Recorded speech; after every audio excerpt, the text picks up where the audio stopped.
losing her daughter. The little girl got caught in the crossfire between two men believed to be gang members. I'm innocent, man. I ain't... He had the intent to kill Robert Valentine. Who did it? Trell, man. Von Trell. Von Trell. His testimony is fucking gonna stink. Do you see that Hispanic male here in court today? It looks like him. I saw a man shooting. The man was lighter than me. If he'd arrested a black one, she probably would have come out and said that the shooter was black because she just wants to please.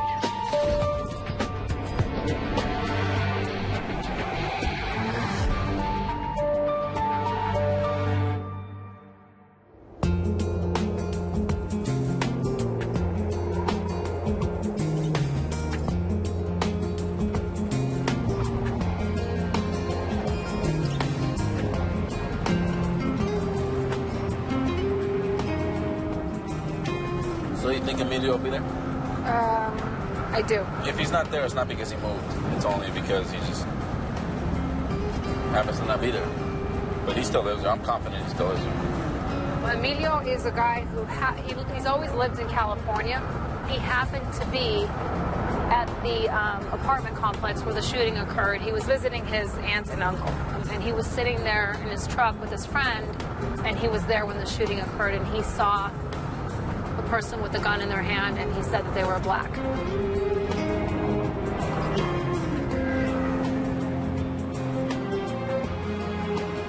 And as soon as he sees us, he's going to know exactly who we are. Oh, yeah. He's going to lock the doors and hide under his bed. He's like, go away. This is it. Oh. I see a for rent sign. This is not good. This is not good, James. It's okay. Okay. It's okay. Let's call that number for rent. Hello. Sí, ustedes son los que están rentando la casa ahí por la calle de la Grevilla Street. Soy investigador de Las Vegas. Trabajo para el defensor público. She said July. It just closed. We just missed him. I know. Shit.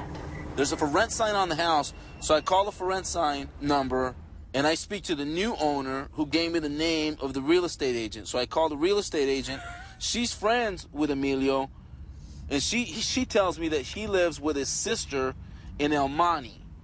Where's El Monte? El Monte is like L.A. It's like on the way to L.A. We're going to El Monte, baby.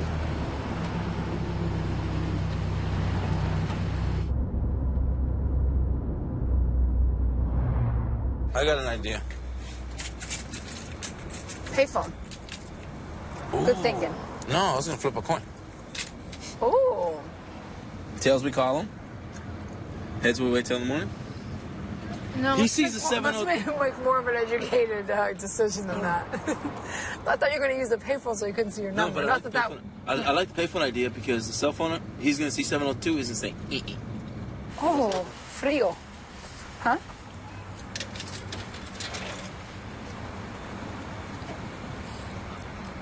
Aló, Emilio. Mira, habla Jaime Alemán, no sé si te acuerdas de mí. ¿Sí te acuerdas? ¿Te acuerdas de mí, de Ivette, del caso de Pascual Lozano? A las 9 nos vemos entonces. Ok. No lo puede ver ahora. Ok. No, he said he didn't want to today.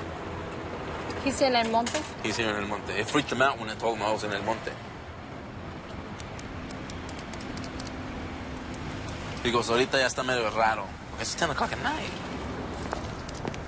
All right. Let's hope Emilio doesn't dog us. I got a feeling he will. He will? I got a strong feeling that he's going to dog us out. He should also know, though, if we came all the way over here, we're not just going to leave.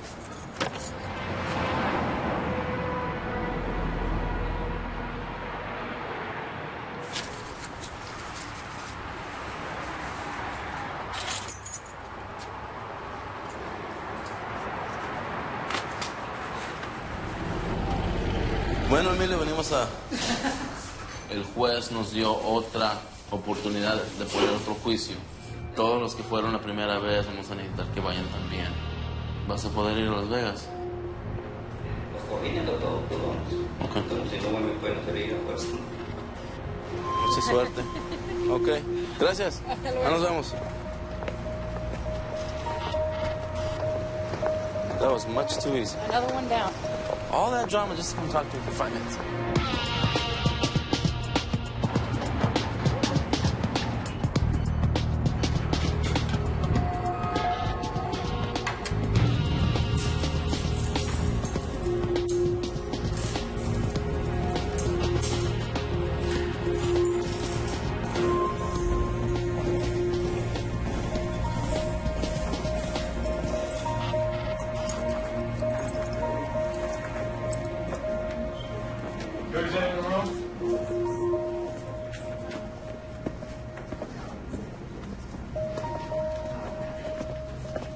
Please state your name. Emilio García.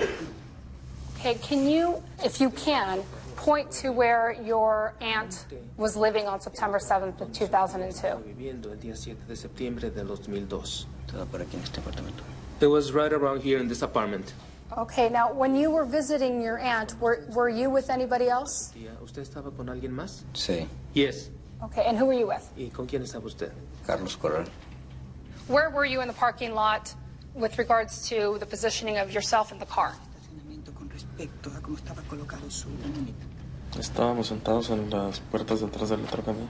We were sitting by the rear doors in my truck. What were you doing? Estábamos tomando una cerveza. We were drinking some beers. And what were you drinking? ¿Qué es lo que estaba usted tomando? Balle. Bud Light. Okay. And how many beers had you had? ¿Cuántas cervezas había tomado? 2. 2. How many beers do you know were accessible? ¿Cuántas cervezas usted sabía que estaban ahí a su disposición? 18. 18. Okay. Now, when you were sitting there, what drew your attention? ¿Qué fue lo que le llamó la atención? 4 disparos, algo así. 4 shots, something like that. Okay. When you heard the shots, what did you do? Mi troca estaba parqueada aquí. My truck was parked right here. Cuando oí los balazos que me bajé de la troca, yo salí para este lado de acá. When I heard the shots, I got out of the truck and I came this way, over here. Y fue cuando vi a la otra persona que iba corriendo, a la persona que iba corriendo por aquí, pues este rumbo allá, hacia el carro. And I saw that other person who was running, heading this way, on the other side of the car. What race was that person? Negro. Black. And you testified that he had a gun in his hand. Is that right? Tenía una pistola en la mano, ¿cierto? Sí. Yes. Okay, and do you remember what hand he had the gun in? ¿En qué mano llevaba la pistola? Derecha. Right. Pass the witness, Judge. So it was when you were at Civic Center that you began drinking. I believe you said you had 3 beers there. Sí. Yes. How long had you been drinking before you heard the gunshots? Una media hora, 45 minutos a lo máximo. Half an hour or 45 minutes maximum. So you had your 3 beers in a 30 to 45-minute time frame. Is that correct? Sí. Yes.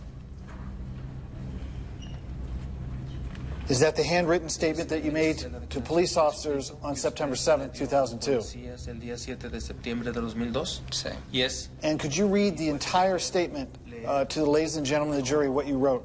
La declaración por escrito que al jurado de lo que acerca de lo que usted escribió. Solo hay 4 balazos. Vi un hombre corriendo.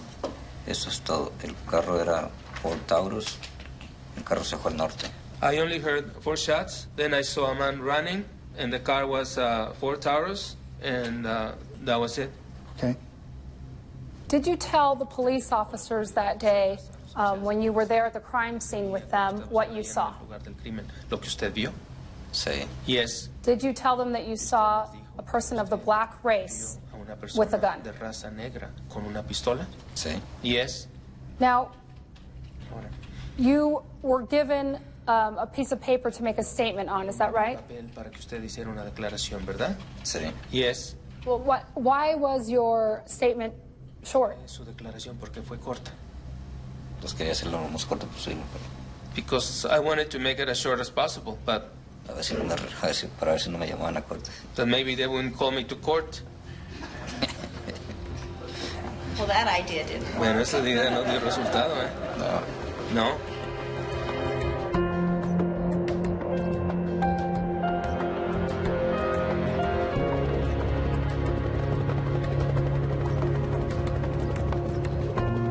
Tanya Gonzalez says that Pascual is right-handed. Do you remember if any? And then we She says the shooter is right-handed. I mean, I'm sorry. You're right. And not necessarily, well, yeah, the shooter's right-handed. What other evidence came in about the right-left-handed? We submitted the evidence when he was a kid to show he's left-handed, how he was swinging the bat of the piñata. Because I don't know if that's strong enough just to say, I mean, I guess we can call family members, or maybe we can find it in school records. My name is Kim Rako, R-A-K-O-W. Ms. Rako, where are you employed? I work for the Clark County School District in Health Services. What was the date now on the nurse did the evaluation of Mr. Lozano? January 31st, 1990.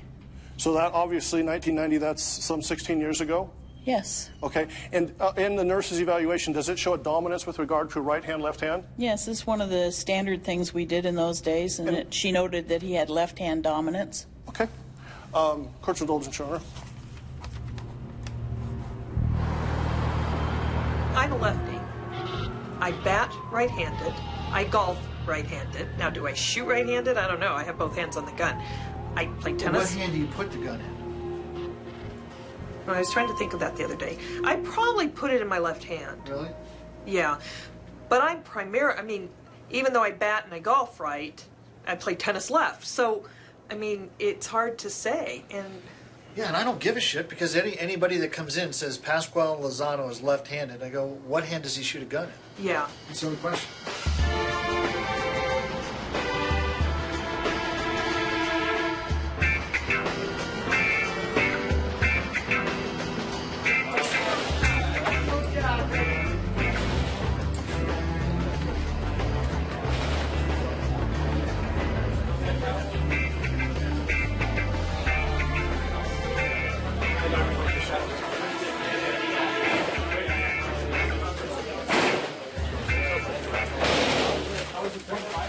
For the record, John, what is your height and weight? My height is 5'9", 165 pounds. Right-handed or left-handed? Right-handed. I think he's going to need that, yeah. John, you've been shooting how long? Since I was 5. Have you shot with your offhand before? Yes. Would you feel comfortable putting a target out there and trying to hit it with your offhand? Sure. Just put it out the extend, and just, I think, potentially for demonstrative purposes, to show the difficulty of controlling something that big with your offhand. So we've got 3 shots in rapid succession? Everybody said at least it was 4. 4 to 5. We'll go with 4. So we'll have you left-handed fire 4 shots with a 44. Okay. And That's the description. That's the description? That's more like it. Okay. I think you'll be able to see the difference in recoil. Right, that's more Yeah, the that description. is it. Yeah. Okay. What's the length of that barrel there, Bob? That's a 7-inch. They count the barrel length from the cylinder forward on these, or it's a 6-inch barrel. Pressure's on now, John. You actually have to hit something.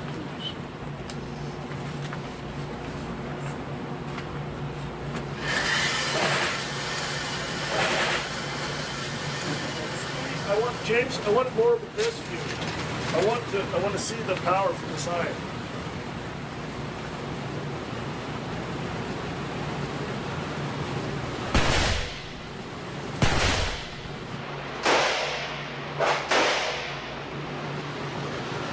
Videotape the... Yeah. Pascual is a skinny kid. I mean, he's, in his own words, he's a scrawny kid. He's not going to pick up that powerful gun with his offhand and shoot it. Please raise your right hand. You do solemnly swear the testimony you're about to give in this action shall be the truth, the whole truth, and nothing but the truth. So help you God. Yes, I do. Mr. Irwin, what's your occupation? I own the gun store on East Tropicana and teach firearms. All right, I want to ask you some questions regarding handguns and their usage. Okay. I want to ask you specific questions with regard to of those folks that you've seen fire handguns using the dominant hand or a subdominant hand. In your experience, what have you seen when people fire handguns? Given a choice, they always use their dominant hand if they're firing the gun one-handed. And why is that? The physiological reasons I probably couldn't explain. If you're right-handed and you're going to hold something that is going to bark and bite, you would, of natural course, grab it with your right hand.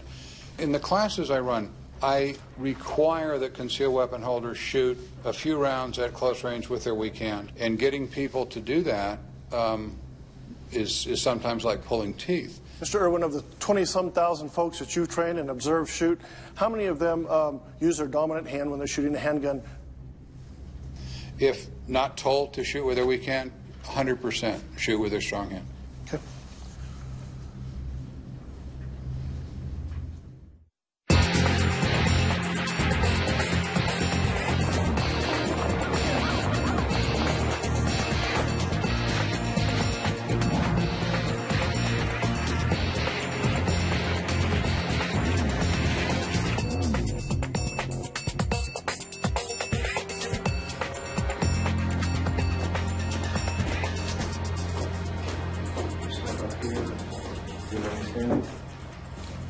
Good morning, Miss Baker. Good morning. How many children do you have? 4. Okay. And what are their names? Lamont, Marcus, Oscar, and Jawan.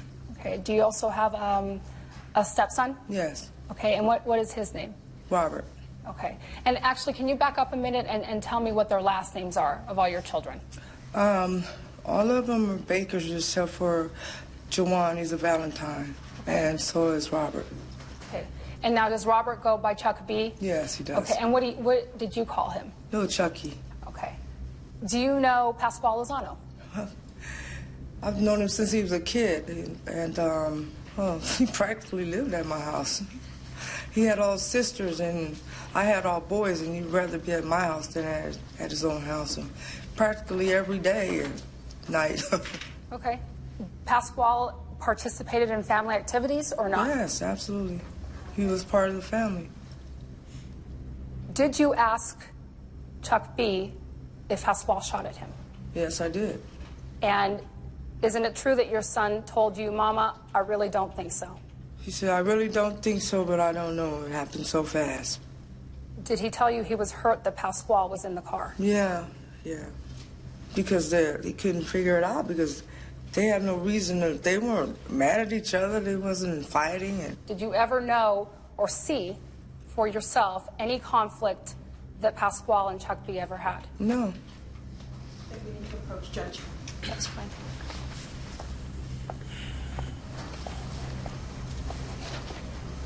No conflict, the fact that they were in rival gangs, and they may just keep asking about the conflicts. There have been Supreme Court cases from Nevada that have said the state can't get into the gang issue. So it was never our intention to get into gangs. In murder, we don't have to prove motive, but juries like to know what a motive could be. When the defense got up and brought Tanya Sue Baker in, they went into, can you imagine any reason why Pasquale Lozano would have shot his good friend Robert Valentine? Well, that's motive. And she says, no, there was no reason. Well, motive in this case is you had the Crips going over and seeing a blood on the side of the road, and that's the motive. That opened it up, and now we're entitled to present the whole picture. Thank you. Please be seated. Please state and spell your name. Benjamin Owens, O-W-E-N-S. May I approach, Your Honor? Showing you Defense Exhibit A. Do you recognize who's contained in that photograph? Yes, I do. And what do you know his name to be? Robert Valentine. And asking you, Detective, prior to September 7th, 2002, did Mr. Valentine make admissions to you that he was a member of a gang here in Las Vegas? Yes, he did. And what gang was he a member of, according to Mr. Valentine? The 004 Hoodsman Street Gang. It's a predominant blood gang in the city of North Las Vegas and Las Vegas. Detective DSC, do you know what that means? Yes, sir. It's the Donna Street Crips. And do you have knowledge of whether the defendant, Pasquale Lozano, was affiliated with that organization on September 7th, 2002? Yes, sir, I do. Were there any tattoos that Mr. Lozano had that would indicate an affiliation with the Donna Street Crips? He has DSC tattooed on his, I believe it's left shoulder. He also has Donna on the right side of his stomach. He has a big D on the chest. He also has a D on his hand. And, Detective, do you know what a hand signal would be of someone who is a Crip? Yes, sir. They would curl their hands in this motion to make a C with their hand. Okay, may the record reflect with his left hand, Detective is making a C.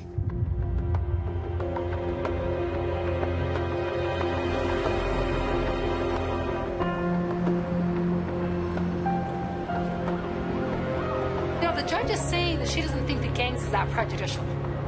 It's whatever she calls it, the pink elephant in the middle of the room. That everyone knows this is gang related and we're just stepping around it. Which is probably true, but still, when you just get out there and now you're referring to my client as a straight up gang member, I think it's prejudicial. I mean, there's no question about it. Because that's something the jury could now hang their hat on. And they could totally not care what the evidence is. He's a gang member. He's a gang member, and I'm sure if he didn't do this, he did something else. Let's just convict his ass. This is James. James is on his way to Lamont. I talked to James. Are you on the phone? He's on the way to Lamont. Hello? Hey. Hey, wasn't Lamont a Crip? Yeah, they're all. And his brother, his stepbrother, is a Blood. Right. And it's not because they fucking want to go out and kill each other. It's because it's where they were born and raised. Exactly. Right. Robert Valentine happened to spend more time at his dad's house during the week, and that's what he associates with.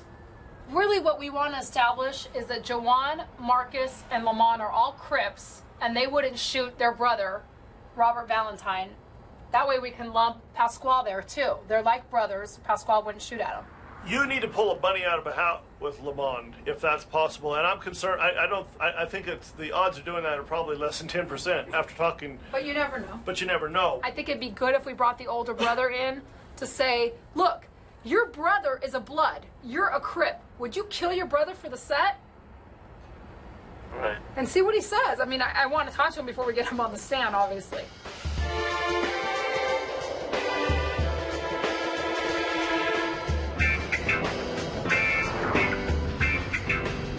These people, they're not used to this kind of stuff.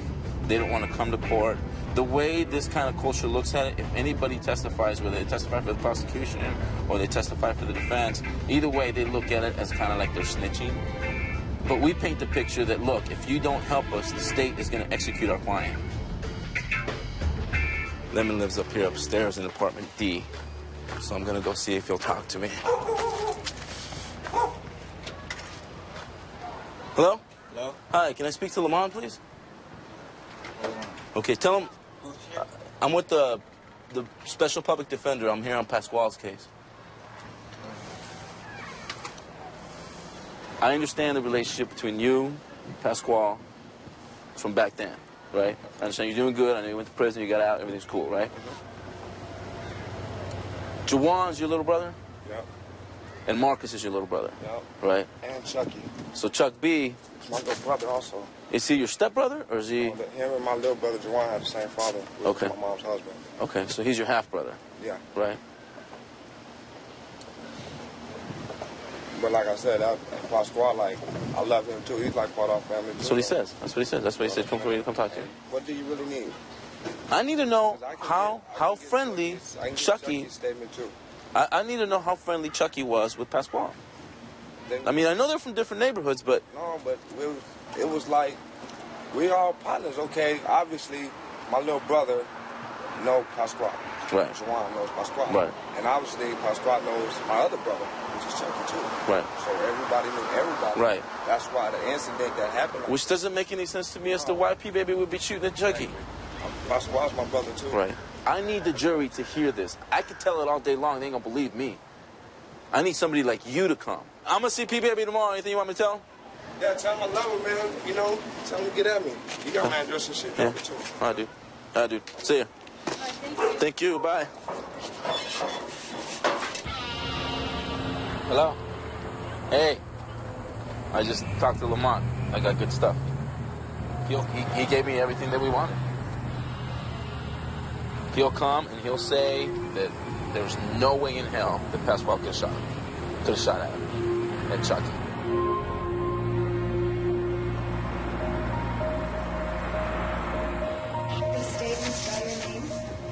Lamont Baker, Lamonbaker. Robert Valentine, he was a stepbrother, correct? Yes. So it's fair to say he spent part of the time with his father and some part of the time with the mother. Yes. And if you were to break down the time that he spent with his mom and with his dad, how much would he spend with each party? I'd say it was fairly equal. Okay. So it's fair to say that Robert grew up in two different neighborhoods? Yes. What group of individuals or what gang was affiliated with the neighborhood where Robert Valentine's father was living? I would have to say Bloods.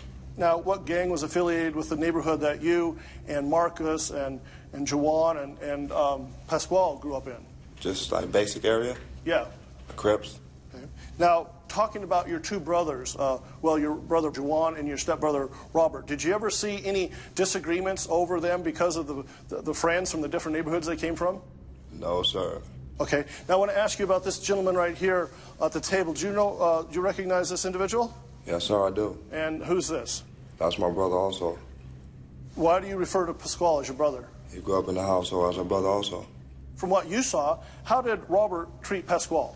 I didn't see any problems with it. Okay. Their relationship. And from what you saw, how did Pasquale treat Robert Valentine? Equal, same. How would you classify the relationship between the two individuals? Standard friendship, I guess. Nothing further? If the argument is that Pasquale's motive was that he was a gang member, everyone in that car had that motive then. It doesn't change the fact that three people, even though they want to discredit them, said that the person they saw getting in that car was a black guy.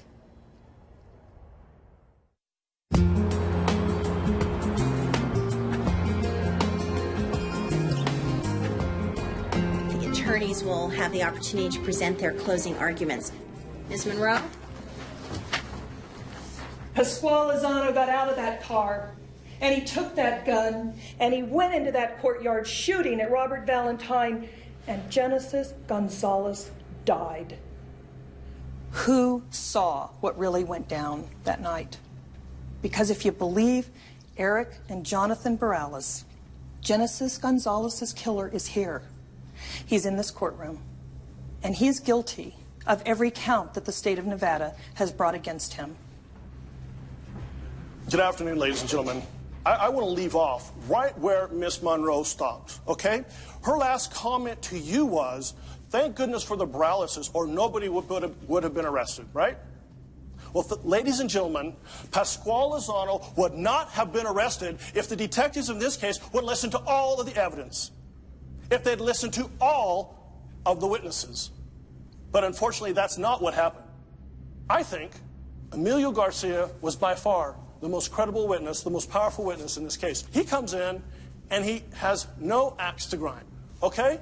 He doesn't even want to be here. All right? Carlos Correll, they don't want to be here. They're completely independent. They have no axe to grind, no motive, no bias.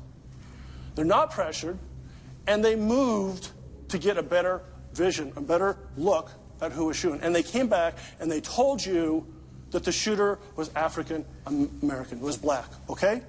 And you know the crazy thing? You wouldn't have even known they exist had we not called them as witnesses. You wouldn't even know they were on this planet.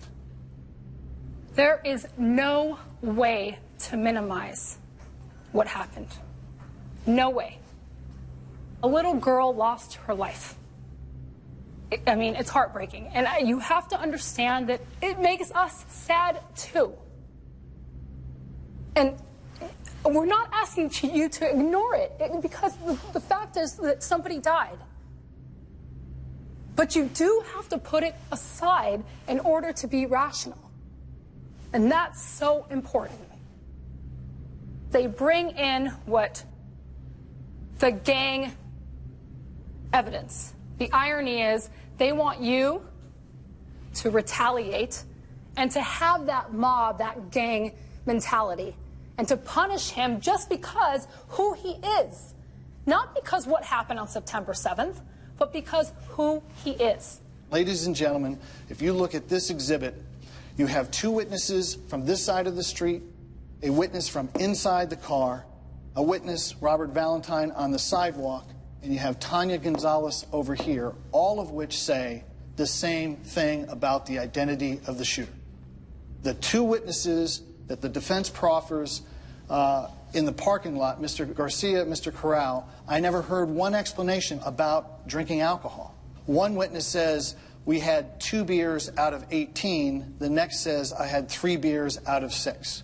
I would submit to you, ladies and gentlemen, that there's no motive here of Mr. Corral or Mr. Garcia, just merely two people that are trying to remember more than they actually saw.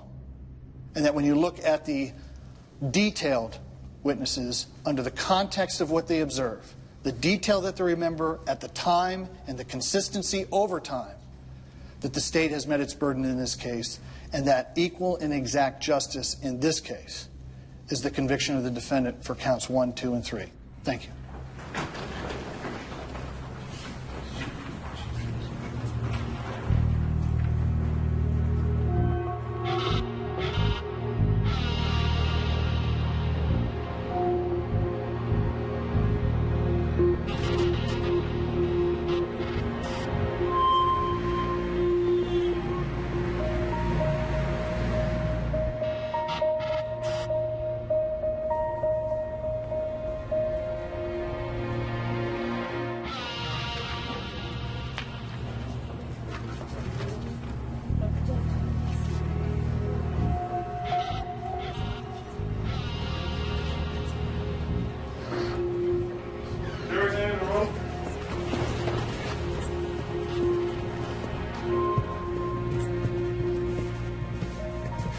Sir, has the jury reached a verdict? We have. All right. Will you please hand the verdict form to our bailiff?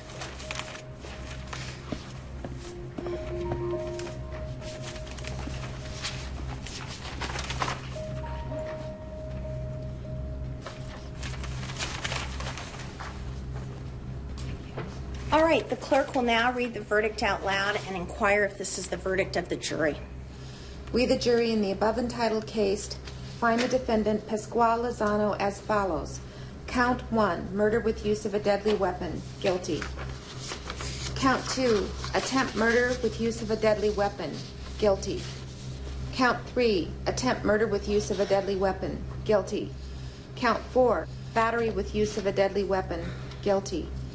Ladies and gentlemen of the jury, is this your verdict as read? So say you one, so say you all? Yes. Thank you. Ladies and gentlemen, as we told you at the outset of this case, if there's a conviction for murder in the first degree, we'll be moving on to the penalty phase of the trial. What we're going to do is adjourn for this evening, and we'll reconvene tomorrow morning at 10:30.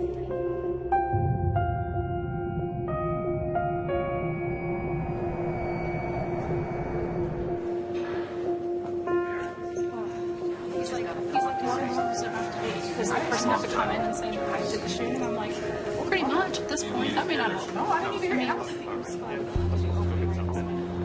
can't even.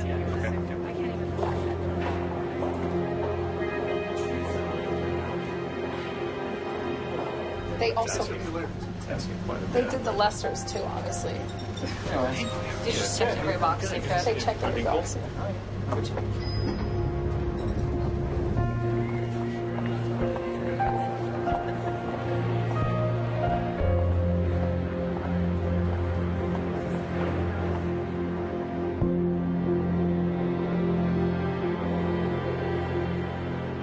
If you are to determine that the aggravating circumstances outweigh the mitigating circumstances, your final step is to determine, collectively as a jury, what is the appropriate punishment in this case.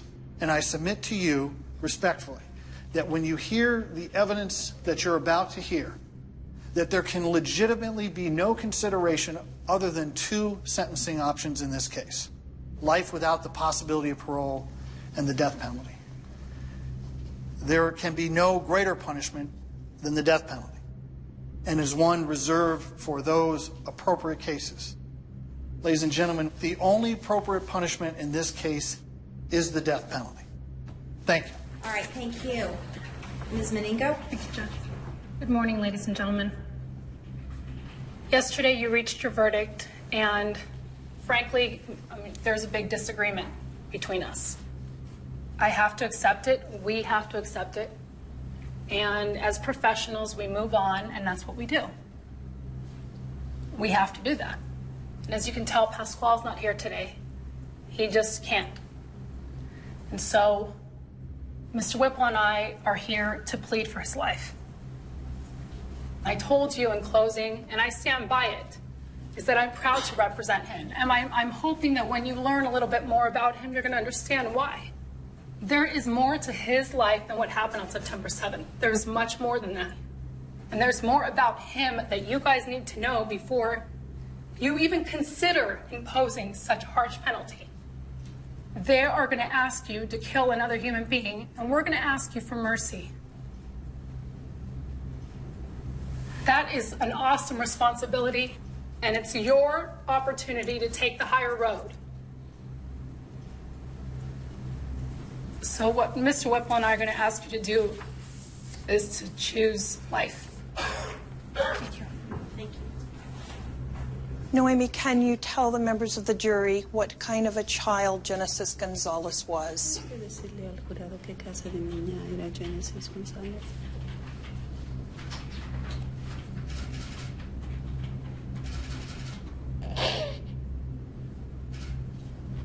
Ella era una niña muy alegre. She was a very happy child. Han pasado los años y nosotros no hemos podido superar esto. The years have gone by, but we have not been able to overcome this. Es como una herida que está tratando de sanar y no sana. It's like a wound that is trying to heal, but it will not heal.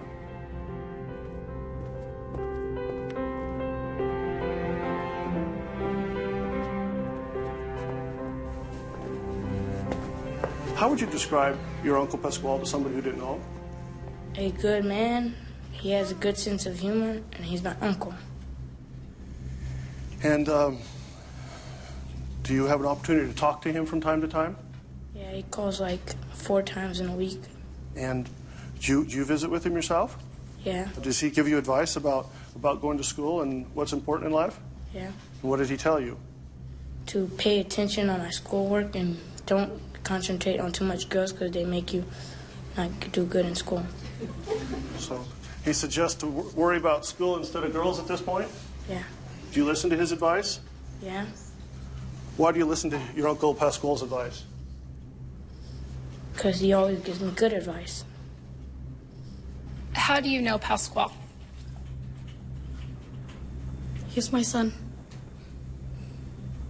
He's everything to me. That's where he hurts me a lot.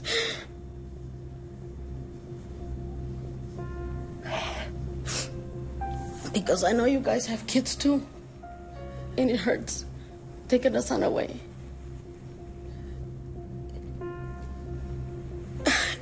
I'm sorry, but I'm trying to be very strong. But it will hurt me a lot. That's about all I can say. Judge, I want to pass the witness, Judge. Do we need a break, or can we move into the defense's next witness?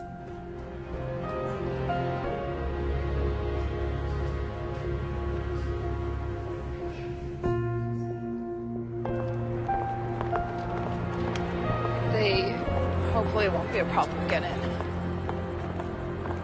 Today was a big development, and I'll let Maribel tell you about that. You know she was looking for Tanya, right? I said, I've had the opportunity to meet with Pasquale last week, and he knew that I would be trying to talk to you, and he asked me to give you, to tell you something. And I went on to tell him what you told me to tell him. And she immediately says, I know that it was an accident, and I know that he didn't mean to do that. I was walking out of the door, and she said, can you tell him that I see him as a brother? And can you tell him that I love him?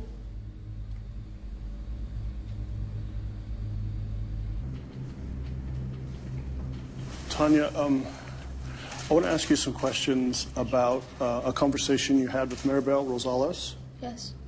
Now, did you at that time also ask her to tell something to Pasquale? I remember, yes. What would you like to tell Pasquale? That I feel sorry that he's in this position. That I feel, I feel sorry for his family. That just that. Why is it that you, what makes it cause you to feel sorry for him in that position? Well, facing that he was guilty of what happened. How would, if Mr. Lozano got the death penalty, how would that affect you? Well, it's just taking another life from this earth and taking away another family member from another family.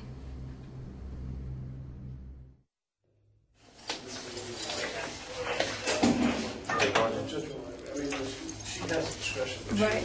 Hey.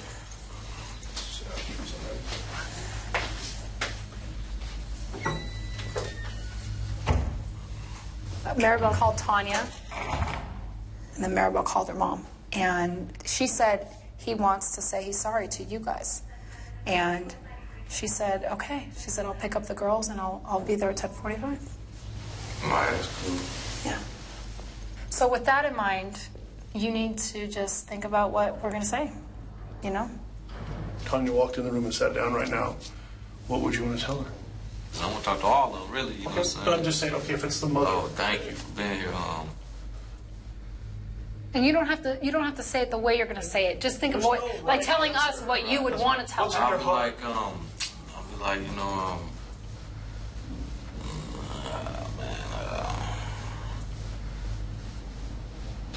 I don't know what I'm saying. When I'm there, I can say it easier, whatever come to mind, so I really don't need this, but it's cool. I just need some words. You know what, babe? I'm going to be honest with you. I'm in a courtroom all the time, okay? I do this for a living, and I'm telling you, every single time I get up to question someone, I feel nervous because I don't know how things are going to go, okay? You're going to be nervous. It's not going to be easy, okay? So we do need to go through some of it. And whatever, if you want to add tomorrow, that's fine. But I want to at least get in your mind the things that are important to you. Let me ask you some questions, okay? How would you like to be able to help, if you can, the Gonzalez family? Goes out. Can I help them? Yeah. Man, I help them. I can take the pain away, man. Can you help them? Can I help them? Yeah. Man, with this little speech here, you know what I'm saying? I hope, but how can I help them? I mean, what do they want me to help them? I don't know. How? I'm willing to help them. You know what I'm saying? I mean, what can I do for them? I mean, I'm willing to do anything for them. What can I possibly do? You know what I'm saying? I want to do anything, whatever limit. Okay. Do you think about it every day? Yeah, be like, man, I use this as I hate it came to this, but I use Genesis as a better key for myself, you know what I'm saying? I got it.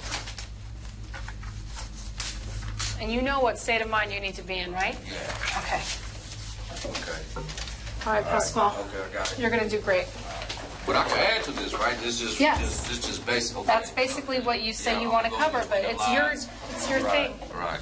Okay. You say what you want to say. That's what it's all about. Yeah.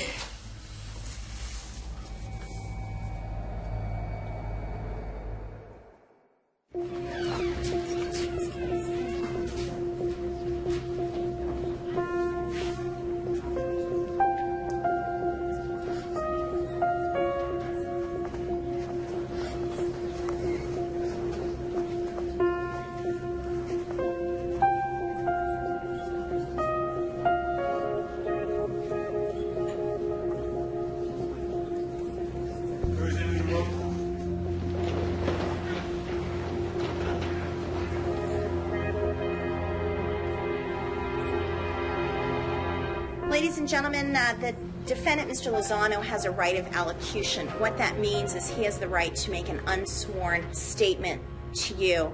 Mr. Lozano, are you ready to make that statement at this time? Yes. All right, sir, would you like to come up to the witness stand?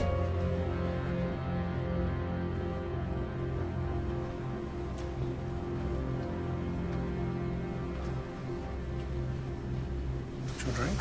It's okay.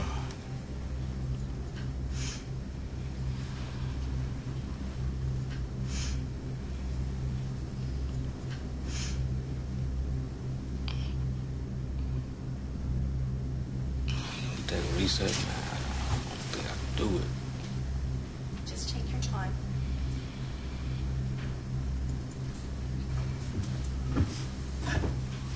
Just take your time. Okay? It's all right. Just talk from your heart.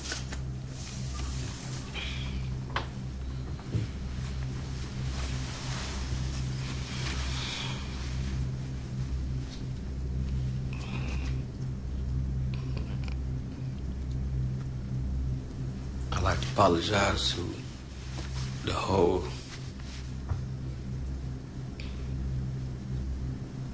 Gonzalez family. You know, I mean, words couldn't explain how sorry I am. Man, I'd like to apologize for my involvement in it. You know, nobody meant to harm your family in no type of way. You know, I wish I could ease your pain, you know, do something for you, give you a lung, a heart. And nobody ever intended harm.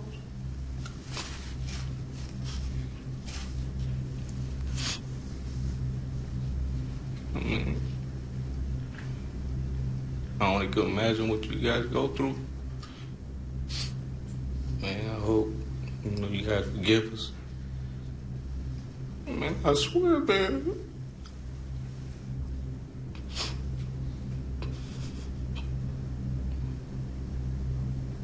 I'm sorry. I got a lot more words to say, but at this time, they can't come out.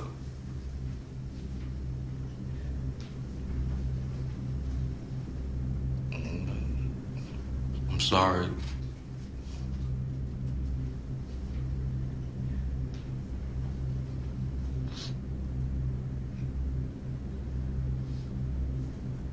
Muchas gracias por escucharnos. Y creo que todos estamos de acuerdo con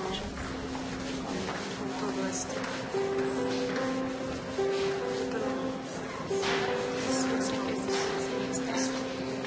Es difícil, yo sé, pero tenemos que ser fuertes todos.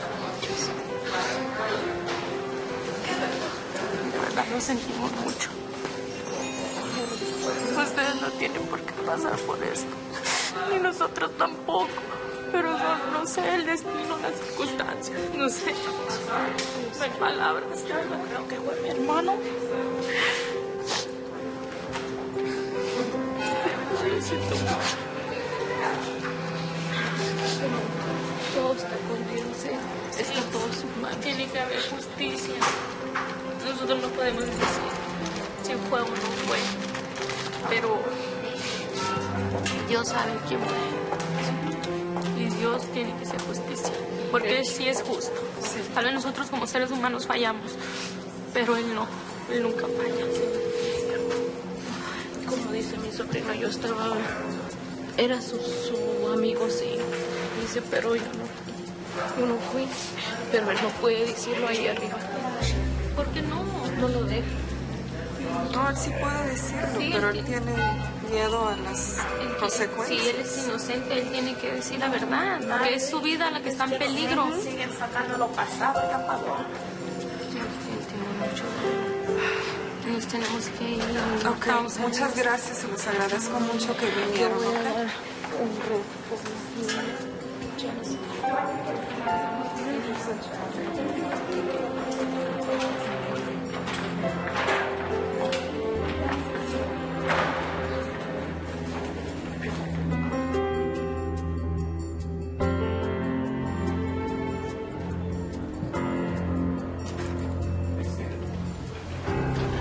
Juror number 9, you are the presiding juror. Has the jury reached a verdict? We have, Your Honor.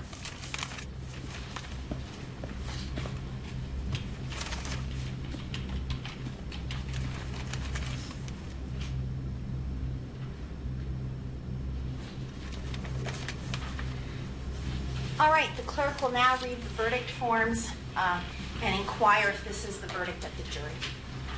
In the case of State of Nevada versus Pascal Lozana, case number C188067, Department 21, verdict.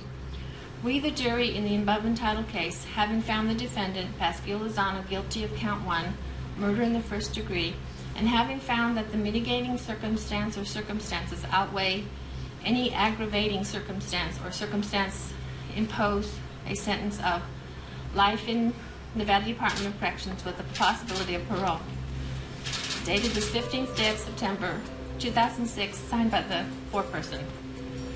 Ladies and gentlemen of the jury, is this your verdict as read? So say you won, so say you all. All right, before the verdict is recorded, does either side desire to have the jury polled? No.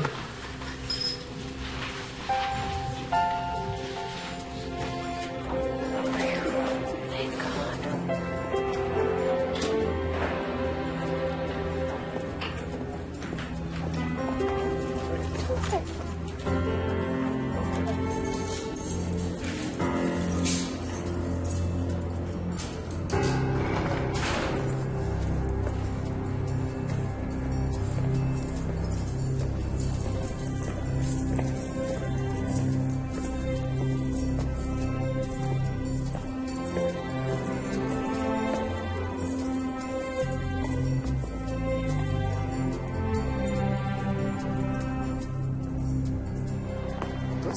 That's cool. They listen to us. They listen You're to going to us. retry this case a third time? I guess. Oh yeah, absolutely. That's it. Negotiate now. It goes second with use now. Yeah. It's exactly it. He got life with the possibility of parole. Thank God. Oh my goodness. Thank God.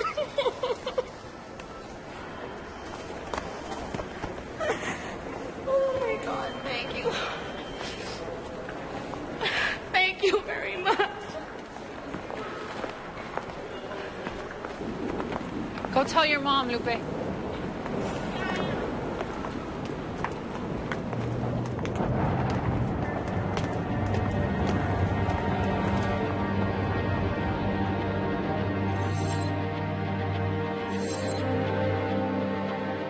Emergency. My name is Stanley. About an hour or two ago, I killed a man. I said to myself, I'm going to die. Some details are here, some are lost. It's kind of like Swiss cheese. You will know that the victim died of stab wounds to the chest, face, and neck. On January 27th, 2006, Dirac Hanley said no. You will not take advantage of me again. A pervert, a homosexual pervert. That will drive me crazy anytime.